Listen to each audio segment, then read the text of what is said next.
vocês aqui em cima, embora o nosso tempo de maior dedicação vá ser lá embaixo, no Areópago, onde nós vamos ler a palavra e expô-la, mas porque é importante a gente estar num lugar tão significativo quanto o Partenon, que é um lugar que simboliza para todo o ocidente da Terra toda essa ideia da construção do panteão dos deuses gregos, que tiveram um significado e uma importância tão grande que os próprios romanos, quando dominaram o mundo, incorporaram o panteão grego, dando nomes diferentes aos mesmos deuses, mas mantendo os mesmos conteúdos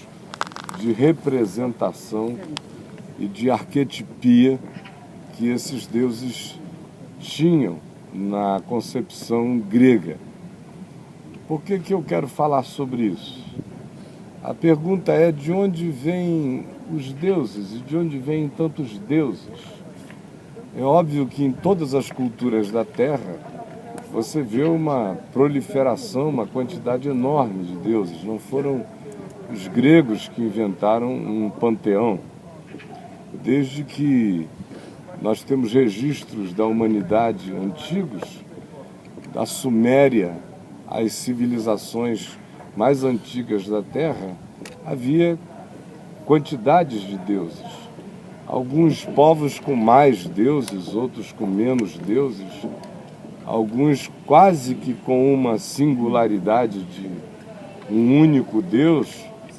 A gente sabe da tentativa grega, egípcia, de Akhenaton, de tentar destituir todos os deuses egípcios e instituir um único Deus, o Deus Sol. E como ele fez isso de maneira arbitrária e essa tentativa não pegou, funcionou enquanto ele estava vivo, mas uma vez que ele foi assassinado, não só o nome dele foi apagado e as estátuas dele, mas todo o culto à divindade única do Sol que ele propusera foi também pichada e quebrada, porque os egípcios não aguentaram a ideia de viver com um Deus só. E aqui na Grécia o que se tinha era essa proliferação extraordinária de deuses. De onde vem tudo isso? A gente estuda em qualquer curso de psicologia no Brasil, ou de psicanálise no mundo inteiro, e a gente vê a importância que a psicologia e a psicanálise atribuem à arquetipia dos deuses gregos. E Freud dedicou-se profundamente a essa tentativa de compreender esse significado do ponto de vista psicológico. Na minha opinião, e é só a minha opinião, os deuses surgem em qualquer lugar da Terra, e aqui também na Grécia, número um, como uma necessidade humana de ter alguma coisa que lhes transcenda. Em segundo lugar, essa transcendência, como era uma projeção humana, uma construção humana, não era uma revelação divina, como Platão disse no Fedro, botando na boca de Símias uma declaração acerca dos deuses, do significado do que poderia ser a revelação final de um Deus. Ele disse: olha, os deuses estão aí, mas nenhum deles nos traz uma revelação que nos possa ser uma garantia para a vida. A menos que nós tenhamos uma revelação que venha diretamente dos céus, por nosso próprio intelecto, imaginação, construção e fantasia, nós jamais apreenderemos o significado do que seja realmente Deus. É uma coisa bonita de Platão, essa declaração, o que coincide exatamente com o que o Novo Testamento diz, com o que a Escritura diz. Ou Deus se revela ao homem, ou o homem de si só, no máximo constrói projeções hipertrofiadas, exacerbadas, exageradas da sua própria personalidade. Todos os deuses dos povos são a expressão projetada do coração humano e daquela cultura dentro da qual aquilo foi produzido. E aqui não foi diferente. A meu ver, o que difere o panteão grego de muitos outros panteões no mundo é o fato de que os gregos da antiguidade foram seres humanos que experimentaram, vamos assim dizer, um aeon, uma era, um espírito, uma percepção. Eles, de certa forma, inauguraram uma determinada sensibilidade da alma, eles deram um salto, eles fizeram um upgrade de interioridade, eles desenvolveram pensamentos e que tinham a ver com o que a gente conhece da filosofia grega, que até hoje é a referência clássica do pensar ocidental, e também, concomitantemente a essa produção filosófica, houve um levante de refinamento, de sutilezas e de percepção acerca do mundo. Os gregos discutiram questões que até Albert Einstein prevaleciam ainda, por exemplo, na física dos nossos dias, na física clássica. Foi depois de Einstein que o átomo ganhou outras perspectivas e com a física quântica, o átomo grego, que era indestrutível e indivisível, a gente descobriu que ele é divisível, é destrutível, a bomba atômica é a prova disso aí, e mais do que isso, que ele se abre para um mundo interior que é tão infinito na perspectiva de penetração quanto o macrocosmos à nossa volta. Mas durante séculos e milênios, eles é que mantiveram o mínimo de conhecimento físico que nós tínhamos. A filosofia que eles produziram é aquela que ainda hoje é referência para o pensar, ainda que se pense em outras coisas e se agreguem outros valores, mas o pressuposto nunca abandona a escola grega de pensamento. E do ponto de vista da religião, eles também foram muito mais sutis do que a maioria dos outros povos, que, quando comparados com eles, são extremamente mais grotescos. Eles tinham uma quantidade enorme de divindades que praticamente representavam a quantidade imensa de expressões da personalidade humana, dos desejos humanos, dos caprichos humanos, das pulsões humanas. Então, por isso você encontra nos deuses gregos um pai que é capaz de devorar os filhos vivos. Você encontra nos deuses gregos um filho que se apaixona pela mãe. Você encontra a mãe que se apaixona pelos filhos.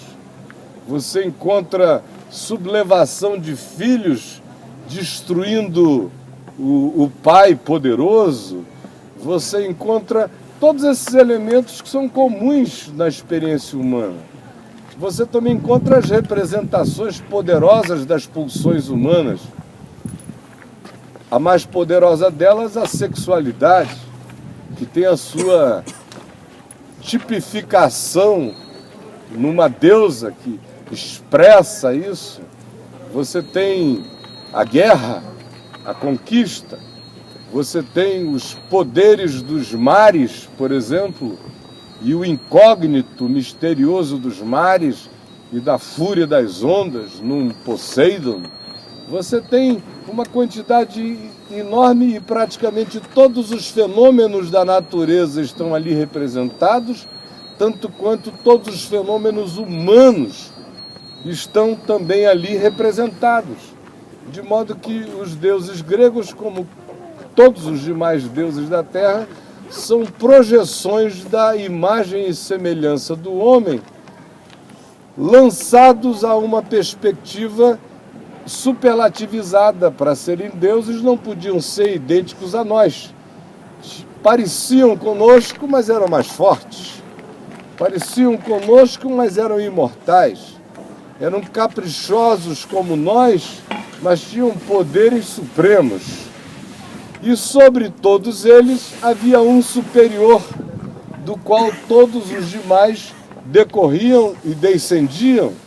E esse superior também era dado a caprichos extraordinários. Tanto quanto a gente tem nessa própria construção mítica a ideia que mistura crença divina com astronomia, astrofísica e tentativa de entendimento do surgimento do universo, uma dessas divindades anteriores à pessoalidade, por exemplo, de um Zeus, é a ideia do caos, que é algo que você encontra no livro de Gênesis, quando Deus cria as coisas e as coisas criadas entram em estado caótico. De modo que, mesmo se você olhar e disser, não, isso tudo era construção da projeção humana, a gente tem que admitir que das projeções humanas de divindades, a que aqui foi elaborada, foi a mais sofisticada de todas elas, pela aplicabilidade, pela diversidade que essas entidades, que essas personalidades, que essas concepções ganharam na mente dos gregos.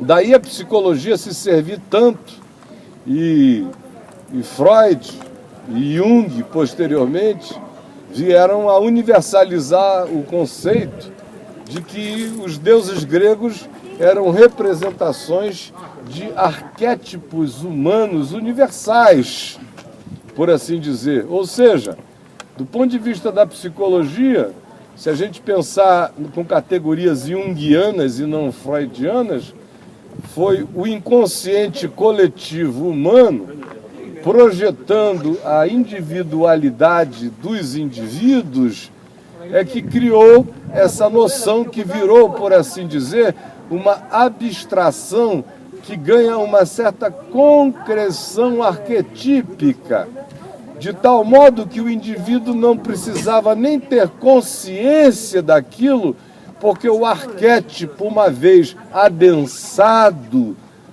numa perspectiva da produção de todos os inconscientes somados, ele ganha uma espécie de vida de si mesmo, de tal modo que o indivíduo, mesmo não tendo consciência sobre aquilo, ele passa a receber a absorção daquilo que a multidão somada das nossas individualidades produziu e agora retorna para o indivíduo, queira ele ou não queira ele, saiba ele ou não saiba. Daí, por exemplo, na psicanálise, a ideia dos sonhos vinculada aos arquétipos está tão forte, porque se dizia, não, você não precisa necessariamente ter um conhecimento. Então, do ponto de vista da psicologia, o que aqui se produziu gerou arquétipos universais. De um lado, isso foi produzido aqui. De um outro lado, a psicologia, a psicanálise diz, eles simplesmente expressaram aquilo que já estava formado do inconsciente humano nos lugares mais diversos da Terra, com contornos diferentes, e aqui os contornos e os delineamentos que essa produção ganhou tinha uma sofisticação maior do que em outros ambientes.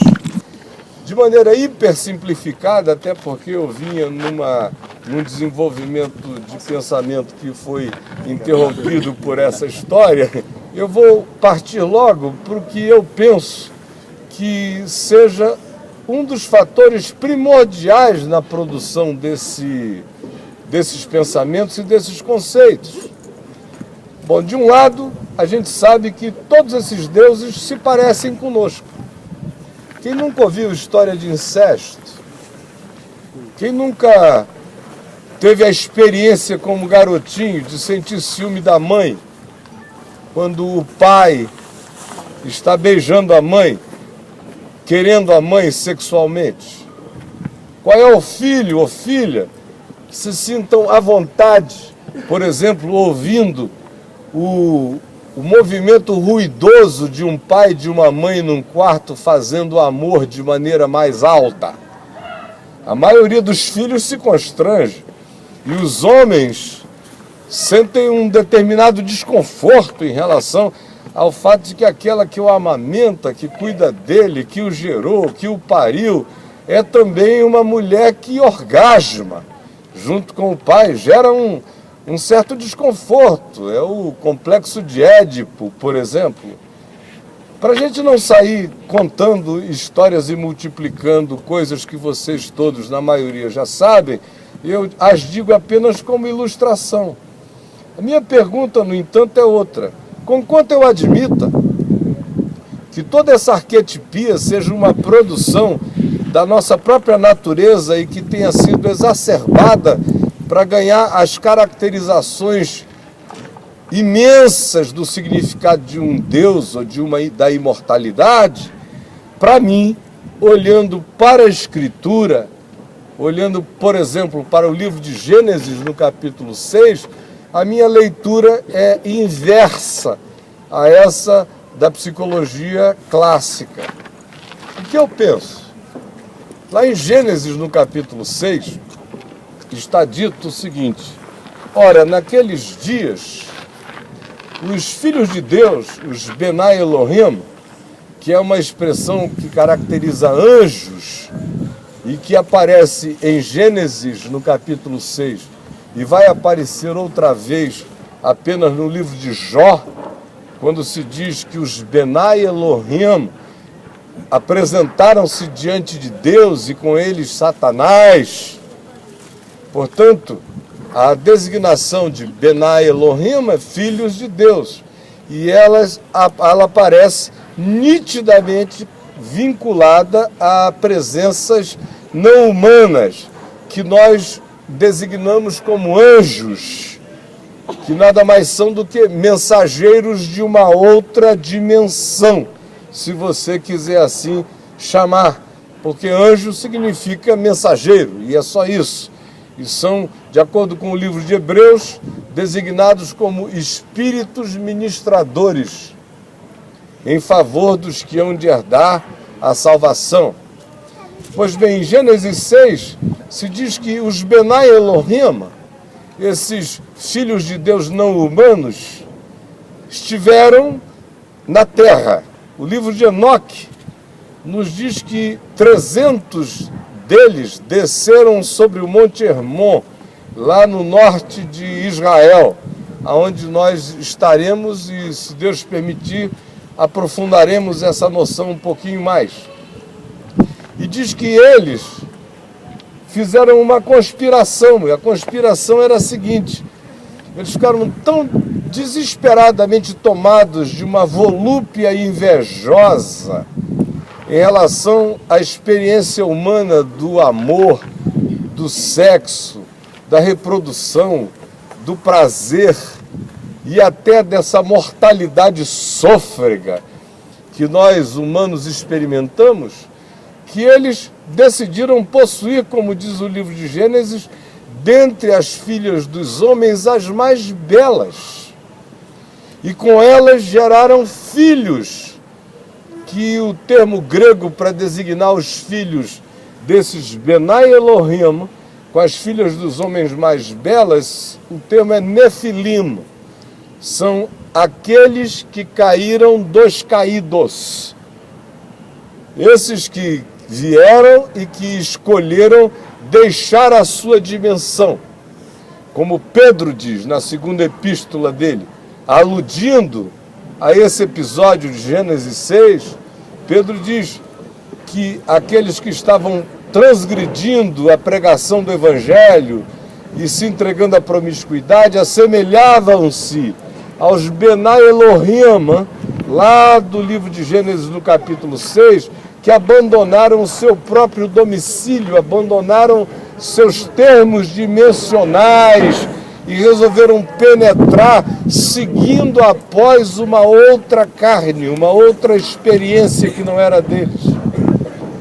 Judas, o apóstolo, o irmão de Jesus, também escreve no Novo Testamento praticamente as mesmas coisas que Pedro disse. Eles deixaram a sua dimensão seguindo após uma outra carne. Ora, o Gênesis diz que eles produziram com as mulheres esses seres que foram anômalos, que eram gigantes, os varões poderosos que dominaram a eternidade, a antiguidade. Nós hoje olhamos para o conceito de antiguidade com a nossa cabeça ocidental. Mas o dilúvio bíblico, que hoje é inescapavelmente um fato admitido antropologicamente por praticamente todos os cientistas antropológicos e históricos, porque são verificados traços de um dilúvio em todas as culturas do mundo, tem essa narrativa, e as narrativas são idênticas praticamente à da Bíblia. A mais parecida de todas vem do épico sumério de Gilgamesh, que conta praticamente a mesma história da Bíblia, acerca de Noé e do que aconteceu. De modo que não se pode desprezar, numa época onde os homens não se comunicavam, uma ideia que é universal, dos Nazca, dos Incas, dos índios americanos, aos celtas, aos sumérios mais antigos, a qualquer outro povo da terra, todos eles narram a mesma história, com as mesmas configurações, os nomes são mudados, a quantidade de indivíduos, a descrição do aparato pelo qual eles foram salvos, da arca, tem suas variações, mas a história é a mesma. Não dá para simplesmente dizer eles conceberam a mesma coisa sem se comunicarem na mesma época da história. Esse é um simplismo não científico dizer uma coisa dessa para não apelar para outras compreensões. De modo que o que o livro de Gênesis diz é que esse fenômeno aconteceu. É uma invasão alienígena, vamos assim dizer. A gente, quando ouve falar em alienígena, pensa no Spielberg, ET, não sei o que, essas coisas todas. Mas alienígena é o que é de uma outra natureza e que chega até a nossa. Anjos, portanto, são alienígenas. E esses entes alienígenas tiveram coitos com mulheres e desses coitos nasceram seres anômalos. E não somente isso. Não só esses seres gigantes vieram, mas diz o livro de Gênesis que eles fizeram uma intromissão que perverteu toda a natureza das criaturas na terra, nos dando a entender que alteraram a existência de animais. O livro de Gênesis diz que toda criatura foi alterada, foi mudada. Houve experimentos, houve mudanças. Hoje a gente chama de engenharia genética. Como é que isso aconteceu naqueles dias? Se foi com esses aparatos da nossa engenharia genética ou simplesmente com outros mecanismos que nos transcendem ainda a compreensão nos dias de hoje, mas foi exatamente isto que aconteceu, a tal ponto que o dilúvio veio como um remédio horroroso, um purgante histórico, inconcebível, porque Deus disse: não dá mais para aproveitar. Tudo quanto era natural, tudo quanto era humano, tudo quanto mantinha a originalidade simples e básica da criação, foi completamente alterado no homem e nas criaturas. Daí aquela história de vamos preservar os animais que não tenham sido contaminados por isso e vamos preservar uma família humana, para dela recomeçar a história planetária. porque o que antes tinha havido ficou irrecuperável. Bom, por que eu estou dizendo isso? Porque a mitologia grega está cheia dos gigantes também. Está cheia dos deuses possuindo mulheres. A produção dos deuses com as mulheres são semideuses. São semideuses fortes, poderosos, inteligentes, gigantescos. Na mitologia grega você vê o eco dessa narrativa bíblica presente aqui em todas as coisas. E o interessante é que Flávio Joséfos, historiador judeu, que foi considerado pelos judeus um traidor, porque não se entregou à morte, junto com aqueles que estavam lutando contra a presença romana final, depois que os judeus se rebelaram contra Roma no ano 70 desta era. Flávio Joséfos lutou contra os romanos até um determinado ponto. Chegou uma hora em que ele viu que eles não resistiriam, ele simplesmente se entregou. E ao se entregar, foi considerado um traidor. E como traidor, se sentiu extremamente culpado. E como era um homem culto e muito ilustrado, ele resolveu que a contribuição dele para o judaísmo seria contar toda a história bíblica numa narrativa não religiosa, porém histórica, numa linguagem que fosse palatável para o mundo greco-romano, mas narrando tudo. E quando ele chega nessa parte de Gênesis 6, ele é tão explícito quando ele diz: quanto aos deuses, ó gregos e romanos, que vós cultuais, eles nada mais são do que os Benai Elohim, que vieram e possuíram as filhas dos homens. Quanto aos gigantes sobre os quais falais, eles nada mais são do que os filhos dessa produção, dos Benai Elohim com as filhas dos homens, conforme a narrativa da Escritura. Essa convicção de que isso foi assim foi prevalente no judaísmo, toda a história do judaísmo. Quando a gente chega, por exemplo, na produção do livro de Enoque, que é atribuído a Enoque, o sétimo depois de Adão, mas obviamente não foi Enoque que escreveu, não se escrevia nada naquele tempo. É um pseudepígrafe, ou seja, a história, a tradição oral que viajava foi escrita e atribuiu-se, como era comum na antiguidade, aquela produção a um personagem insofismável. E como Enoque foi aquele que fora arrebatado para não ver a morte e tinha uma importância enorme no imaginário mítico do povo judeu, o livro de Enoque foi a ele atribuído. E é esse livro de Enoque que narra com detalhes essa história essa que aparece no Novo Testamento. Por exemplo, em Judas, no capítulo único, do verso 9 em diante, você vê Judas, irmão de Jesus, o apóstolo, dizendo: como disse Enoque, o sétimo depois de Adão. Aí cita literalmente um texto de Enoque. Tanto quanto Judas, quando faz as alusões aos falsos mestres que deixavam o evangelho, estavam ensinando aquele gnosticismo que dizia: o que você faz com o corpo não altera o espírito, pode fazer o que você quiser. Ele diz: eles são semelhantes àqueles anjos que caíram e que pecaram, seguindo após outra carne, imiscuindo-se com a natureza humana. E como eu disse, Pedro diz a mesma coisa, e Paulo se serve igualmente do livro de Enoque, da cosmologia do livro de Enoque, que dividia as dimensões e camadas espirituais em 10, muito parecida com a teoria das cordas hoje, que é uma derivação da física quântica, e que começou criando 4 categorias, foi para 9, agora já está chegando a 11 categorias dimensionais, muito parecido tudo. De modo que essa ideia vem da narrativa bíblica. E a narrativa bíblica, de certa forma, ilumina o que aconteceu nos povos. E o que aconteceu entre esses povos? Eles foram todos impactados por essa invasão angélico-alienígena. Aconteceu esse fenômeno corrompeu a criação.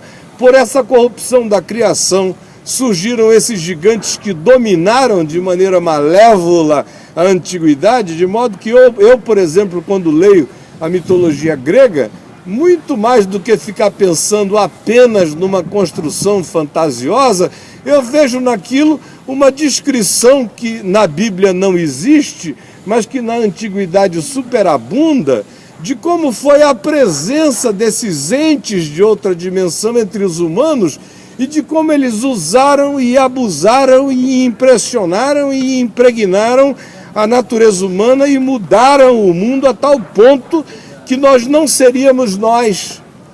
E provavelmente não haveria humanidade, não haveria a natureza conforme nós a conhecemos se não tivesse havido a provisão salvadora e redentora do dilúvio.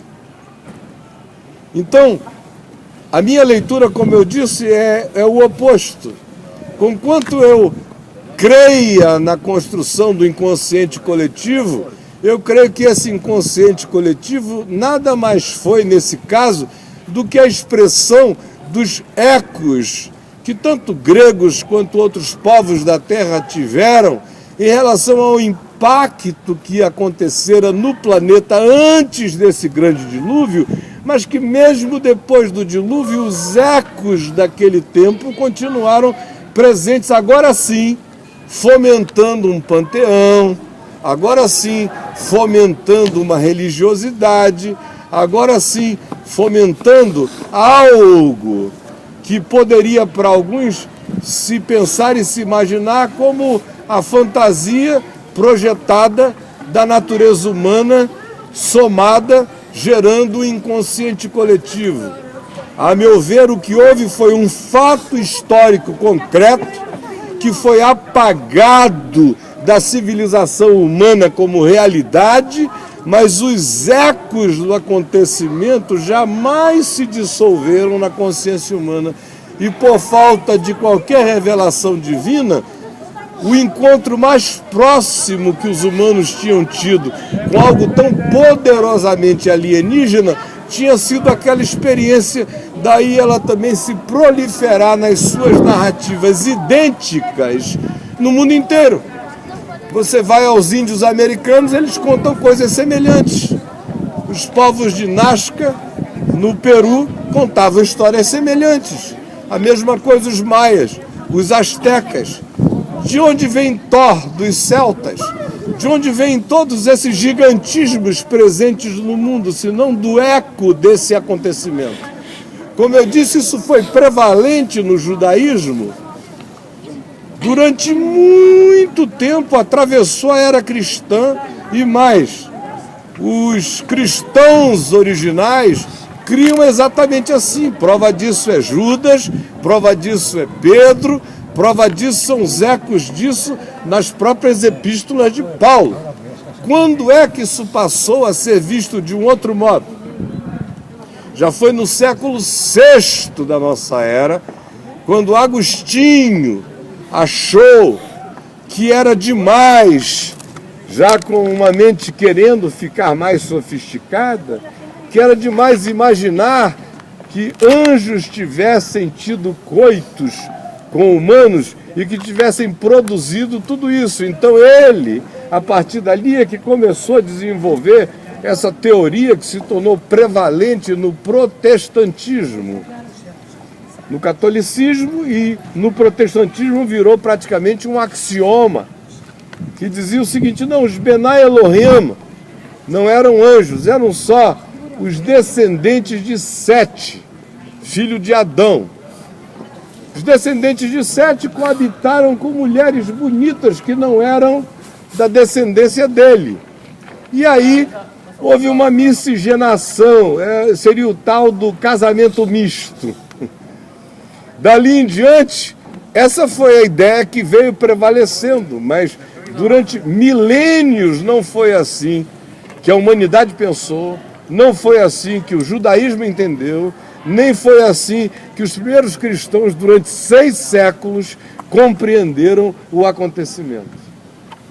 Então eu acho que quando a gente está aqui num lugar como esse, é uma hora interessante para a gente ver como coisas que na Bíblia às vezes são descritas em 8, 10, 12 versículos, porque a Bíblia é de uma economia extraordinária em algumas dessas narrativas, mas que sinalizam, pontuam acontecimentos que até aos nossos dias trazem os seus ecos. Ecos esses que são interpretados hoje pela psicologia de um outro modo. Agora, a interpretação psicológica não faz nenhum sentido? Não, ela faz. Ela faz sentido. E faz mais do que sentido, porque ela não só retrata o fato de que a nossa natureza é assim, conforme esses deuses, mas também porque esses deuses nada mais eram do que híbridos humanos vivendo os seus exageros hipertrofiados, hiperpotenciados, de tal modo que o impacto dessa percepção invadiu a universalidade da consciência humana. Então, eu teria muito mais a falar sobre isso, já falei muito sobre isso em outras ocasiões. Eu quero gastar a minha voz mesmo ali embaixo no Areópago, mas eu fiz questão de aqui em cima lhes dizer essa palavra, guardem-na no coração, porque quando nós estivermos no Monte Hermon, no norte de Israel, eu vou recuperar esse tema e aprofundá-lo mais para todos nós. Tá bom, gente boa? Então, eu espero que tenha sido minimamente útil e que vocês não tenham perdido o seu tempo me ouvindo falar sobre este assunto. Vamos descer, vamos até o Areópago.